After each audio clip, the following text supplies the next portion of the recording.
आज की क्लास में आप सभी का स्वागत है।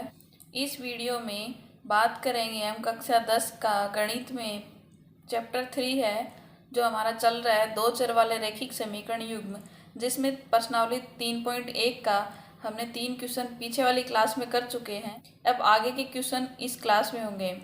3.1 में चौथा क्वेश्चन है, निम्न रैखिक समीकरणों के युग्मों में से कौन से युग्म संगत असंगत हैं? यदि संगत है तो ग्राफीय विधि से हल ज्ञात करना है। पहले हमें जो इक्वेशन दे रखी इनसे संगत है संगत निकालना है, और अगर संगत आ जाता है तो उसको ग्राफ में डिनोट करना है।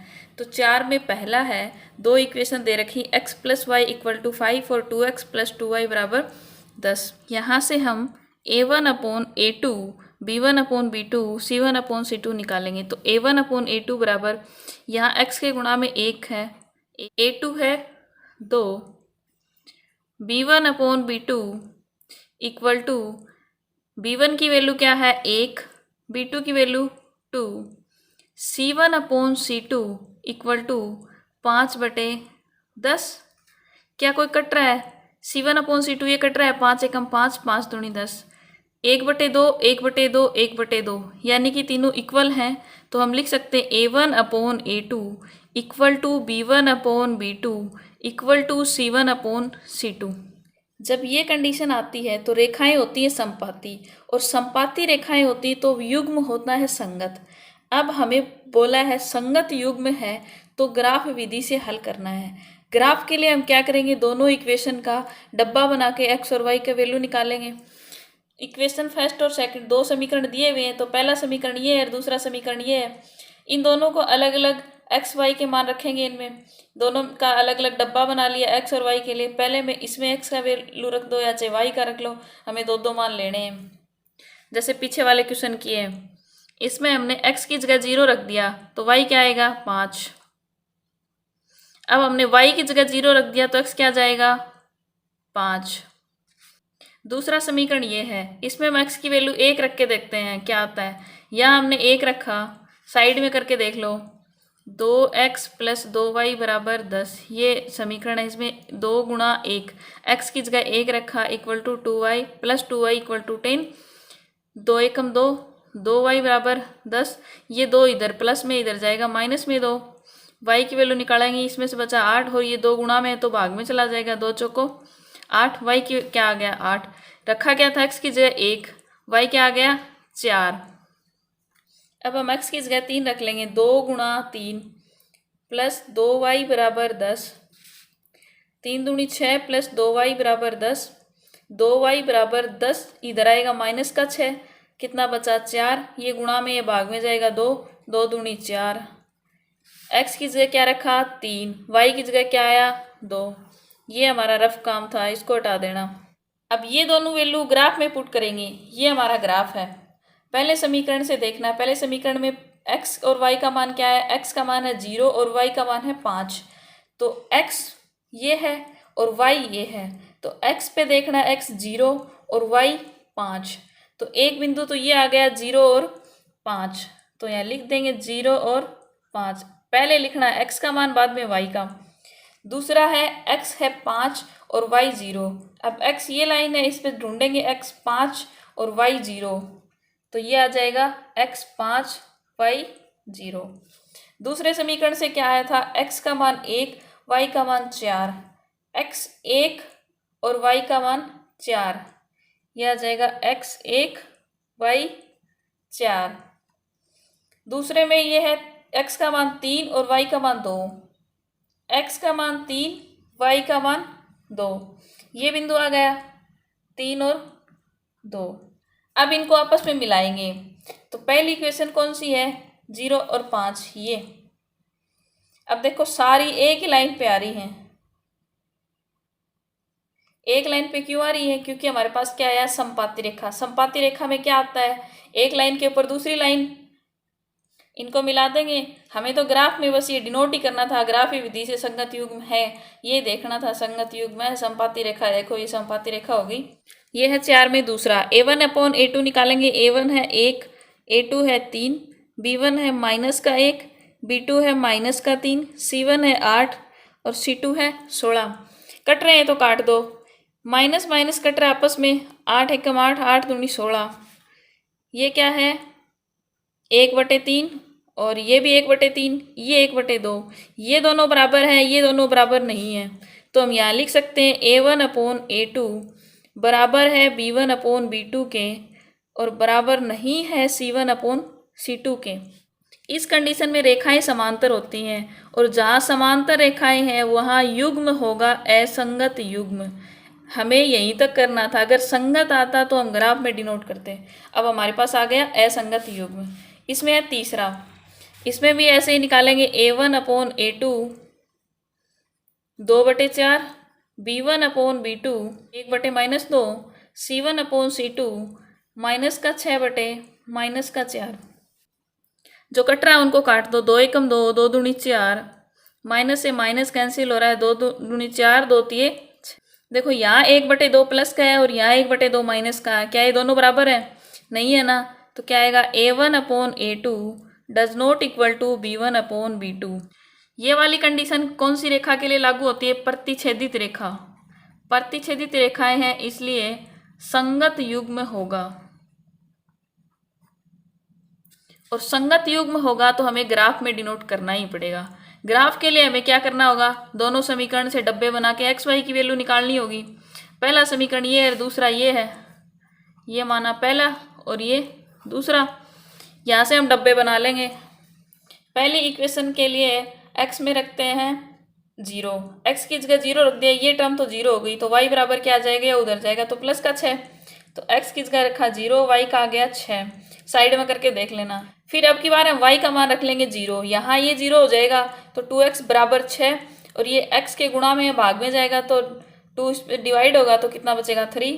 तो y की जगह रखा 0 और x की जगह क्या आ गया 3। दूसरे समीकरण से निकालेंगे x y का, तो हम x की जगह 0 रख देंगे, यहाँ 0, यहाँ 0 रख लिया, ये टर्म 0 हो गई, यहाँ बचा माइनस का 2y बराबर 4। y का मान निकालेंगे तो 4 के बटे में क्या जाएगा? माइनस का 2, 2 एकम 2, 2 दूनी 4, तो यहाँ क्या बचा? माइनस का 2। तो यहाँ 0 रखा तो y का मान क्या आया? माइनस का 2। अब हम y की जगह 0 रख लेते हैं, y की जगह 0 रखा, ये टर्म तो 0 हो गई, तो क्या आ जाएगा? 4x बराबर 4, x का मान निकालेंगे 4/4, 1 आ जाएगा। ये काम था रफ, यहाँ 0 रखा तो x का मान आ गया 1। ये हम अपने ग्राफ में डिनोट कर देंगे। ये है हमारा ग्राफ। समीकरण के x और y के मान क्या है? x है 0 और y है 6, x 0 ये और y है 6, तो पहला बिंदु आ जाएगा यहाँ पे, x की जगह 0 और y है 6। फिर दूसरा है x की जगह 3 और y 0, x है 3 और y 0, तो एक बिंदु ये आ जाएगा 3 और 0।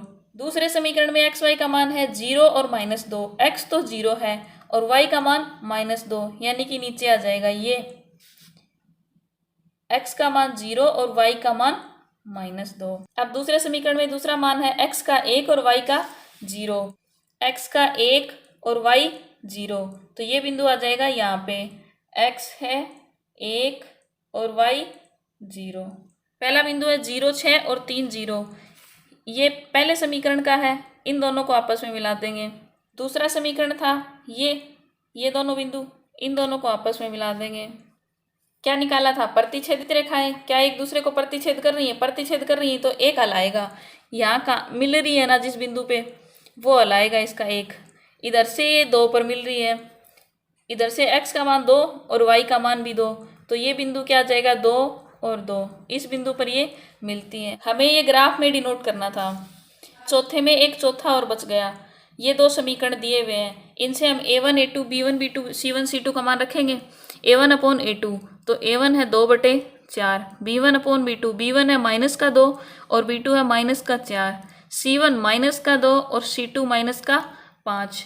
ये हमने यहाँ रखा, जो कट रहा है उसको काट लेते हैं, 2 एकम 2, 2 दूनी 4, माइनस से माइनस कैंसिल, 2 एकम 2, 2 दूनी 4, माइनस से माइनस कैंसिल, क्या बचा यहाँ? 1/2, यहाँ भी 1/2, यहाँ 2/5, ये दोनों बराबर हैं, ये बराबर नहीं है, तो हम लिख सकते हैं यहाँ A1/A2 तो बराबर है B1/B2 के, लेकिन बराबर नहीं है C1/C2 C2 के। समांतर रेखाएं हैं तो युग्म, इसीलिए युग्म हो गया असंगत युग्म, और असंगत के लिए हमें ग्राफ नहीं बनाना है। इस प्रकार से हमारा चौथा क्वेश्चन कंप्लीट हुआ। अब हम करते हैं पांचवा क्वेश्चन। पांचवा क्वेश्चन है, एक आयताकार बाग जिसकी लंबाई चौड़ाई से 4 मीटर अधिक है का अर्ध परिमाप 36 मीटर है। बाग की विमाएं ज्ञात कीजिए। बाग की विमा ज्ञात करनी है। विमा का मतलब लंबाई और चौड़ाई ज्ञात करनी है, तो लंबाई और चौड़ाई हमको माननी पड़ेगी। माना लंबाई x और चौड़ाई y है। आयताकार का परिमाप क्या होता है? 2 इंटू एक्स प्लस वाई, लेकिन अर्ध परिमाप दे रखा हमें, तो अर्ध परिमाप के लिए हमारे पास अर्ध परिमाप का फॉर्मूला क्या आ जाएगा? x plus y. X plus y दे रखा है 36, x plus y equal to 36, ये समीकरण पहला। दूसरे समीकरण में कहा कि जिसकी लंबाई चौड़ाई से 4 मीटर अधिक है। लंबाई क्या मानी है? x, चौड़ाई से 4 मीटर, चौड़ाई है y, चौड़ाई से 4 मीटर अधिक है क्या? लंबाई। ये इक्वेशन आ गई दूसरी। यहाँ दो समीकरण आ गए, इनसे हम x y के अलग अलग मान निकाल के ग्राफ में रख देंगे। पहले समीकरण से हम यहाँ x की वैल्यू 0 रखेंगे। पहले में x की जगह 0 रखा तो y कितना आ गया? 36। अब हम y की जगह 0 रखेंगे तो x कितना आ जाएगा? 36। दूसरा समीकरण ये है, यहाँ हमने x की जगह 4 रख दिया तो y का मान आएगा, इधर आ जाएगा y, तो ये इधर जाएगा तो माइनस का, तो x की जगह हमने रखा 4, ये इधर गया तो माइनस माइनस 0 हो जाएगा। फिर हम y की जगह 8 रख देते हैं। y की जगह 8 रखेंगे तो x का मान आ जाएगा 8 प्लस 4 12। ये हमारे पास x y की वैल्यू आ गई। ये हम ग्राफ में डिनोट कर लेंगे। पहले समीकरण में है x 0, x तो 0 है और y 36 है। x 0 और y 36 है, ये बिंदु आ गया यहाँ। x तो 0 और y है 36, x है 36 और y 0, ये बिंदु आ जाएगा यहाँ। x 36 y 0। दूसरे समीकरण में x 4 और y 0, तो ये बिंदु आ जाएगा यहाँ। x है 4 और y 0। फिर x की वैल्यू है 12, x की वैल्यू तो 12 और y की वैल्यू 8। 12 और 8 के बराबर में ये बिंदु आ जाएगा यहाँ पे।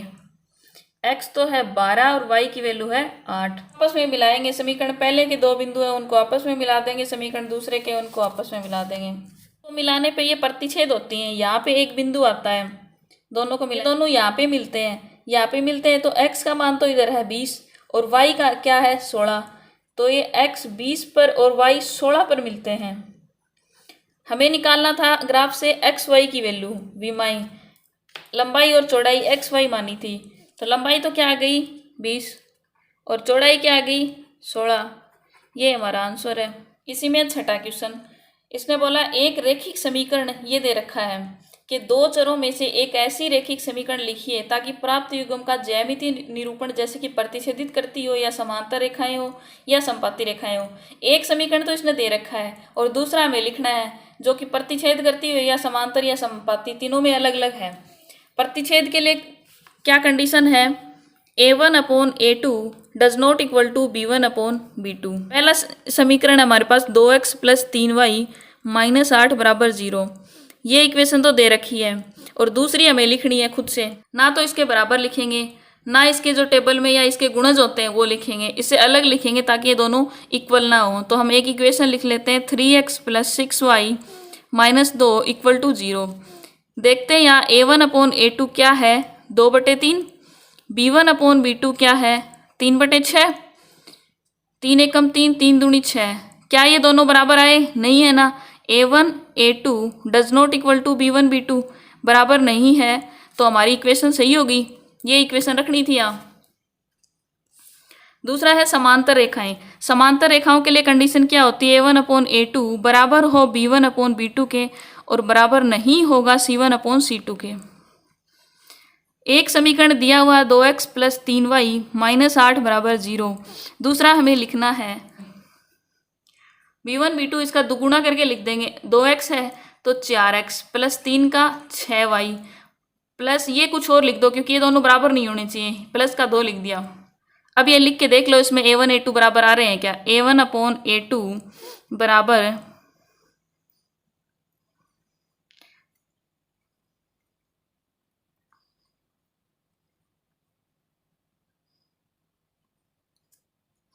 अब इनमें अब ये मान रख के देख लो कि ये बराबर है कि नहीं है।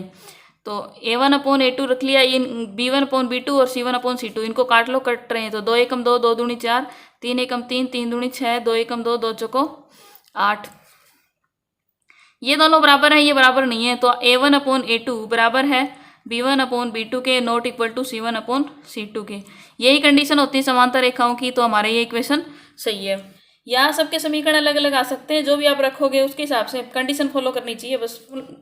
समपाती रेखाओं के लिए क्या कंडीशन है, A1/A2 बराबर हो B1/B2 के और बराबर है C1/C2 के, तीनों बराबर होनी चाहिए। हमारे पास इक्वेशन क्या है, 2x + 3y - 8 बराबर 0। ये पहला समीकरण है और ये सारे आपस में बराबर हो तो इसका गुणा करके लिख देंगे पूरी इक्वेशन का ही। 2x + 6y - 8 दूनी 16। अब इसमें रख के देख लो, A1/A2 बराबर आएगा 2/4, B1/B2 3/6, C1/C2 -8/-16 काट दो, 2 एकम 2, 2 दूनी 4, 3 एकम 3, 3 दूनी 6, 8 एकम 8, 8 दूनी 16, माइनस से माइनस सारे 1/2, 1/2, 1/2 सारे बराबर हैं। तो क्या हो गया, कंडीशन फॉलो हो रही है, A1/A2 B1/B2 C1/C2, यानी कि हमारा समीकरण जो लिया वो सही है। अब इसका लास्ट क्वेश्चन है 7 का, समीकरणों x - y + 1 0, दूसरा ये दे रखा का ग्राफ खींचना है हमें, x और इन रेखाओं से बने त्रिभुज के शीर्ष के निर्देशांक ज्ञात करना। इन दोनों समीकरणों से जो x पे आएगा उनके त्रिभुज के निर्देशांक ज्ञात करने, त्रिभुज पटल को छायांकित भी करना है। इसमें हमें दो समीकरण दिए, x - y + 1 बराबर 0 और दूसरा है 3x + 2y - 12 बराबर 0। ये दो समीकरण दिए हुए हैं, वे यहाँ से हम डब्बा बना के x y की वैल्यू निकाल लेंगे। दो x की जगह 0 रख लिया तो y की वैल्यू क्या आ जाएगी, ये उधर जाएगा -1 और ये भी माइनस कैंसिल हो जाएगा, 1 बचेगा। अब हम y की जगह 0 रख लेंगे, y की जगह 0 रखा, ये पूरा 0 हो गया, ये उधर जाएगा तो -1 x का बराबर क्या आ जाएगा, -1। दूसरा समीकरण ये है, इसमें हम रखेंगे x की जगह 0, ये तो 0 हो गया, यहाँ से निकालेंगे तो 2y बराबर 12, y की मान निकालेंगे तो 6 आ जाएगा, तो यहाँ रख दिया 6। अब की बार हम y की जगह 0 रख लेंगे, ये टर्म 0 हो गई, ये उधर जाएगा +12 और x की वैल्यू निकालेंगे तो 3 इसके भाग में चला जाएगा, 3 चौको 12, x का मान आ गया 4। ये हम ग्राफ में दर्शाएंगे, ये ग्राफ है। पहले समीकरण के बिंदु क्या है, 0 और 1, 0 और 1, ये बिंदु आ जाएगा यहाँ पे 0 और 1। पहले में दूसरा है -1 और 0, x का मान तो है -1, x की मान तो है -1 और y है 0, ये बिंदु आ जाएगा यहाँ पे x -1 और y 0। दूसरे समीकरण के बिंदु ये है 0 और 6, 0 x है और y 6, ये बिंदु आ जाएगा 0 और 6। फिर x है 4 और 0, x का मान तो है 4 और y का मान 0, ये बिंदु आ जाएगा यहाँ, x का मान 4, y है 0। अब इनको आपस में मिला दिया, मिलाने के बाद हमें बोला है त्रिभुज के शीर्षों के निर्देशांक ज्ञात कीजिए। क्या ये यहाँ पर त्रिभुज बन रहा है, त्रिभुज बन रहा है तो शीर्ष कौन कौन से हो गए, एक तो ये, एक ये और एक यहाँ पे मिल रहा है, ये शीर्ष होते हैं, इनके नाम लिखते हैं। ये हो गया A B, ये A और B और C तीनों के नाम लिख लिए। इस बिंदु के निर्देशांक और लिखेंगे, ये बिंदु कहाँ मिलता है, x तो है 2 और y है 3, तो 2 और 3। उसने पूछा है त्रिभुज के शीर्ष लिखने हैं, शीर्षों के निर्देशांक, तो A बिंदु है ये, A तो आ गया -1 और 0। दूसरा है B, B क्या है 2 और 3। तीसरा शीर्ष है C, C पर क्या है 4 और 0। ये तो आ गए शीर्ष निर्देशांक। इसके अलावा इसने बोला त्रिभुजाकार पटल को छायांकित कीजिए, यानी कि इस भाग में कलर करना है, इसको छायांकित करना है। तो किससे करेंगे, पेंसिल से हम इसमें कलर कर देंगे। क्वेश्चन के साथ प्रश्नावली 3.1 हो जाती है हमारी कंप्लीट। उम्मीद करती हूँ सारे क्वेश्चन आपको समझ में आए होंगे। अगर समझ में आए तो वीडियो को लाइक कर देना, अपने क्लासमेट के साथ शेयर कर देना। जितने भी नए विद्यार्थी हैं सब्सक्राइब कर लेना। इसके अलावा जो नई वीडियो है, पुरानी वीडियो है, इनके सबके लिंक डिस्क्रिप्शन में मिल जाएंगे। इस वीडियो में बस इतना ही। मिलती हूँ नेक्स्ट वीडियो में। तब तक के लिए स्वस्थ रहें, खुश रहें और पढ़ते रहें।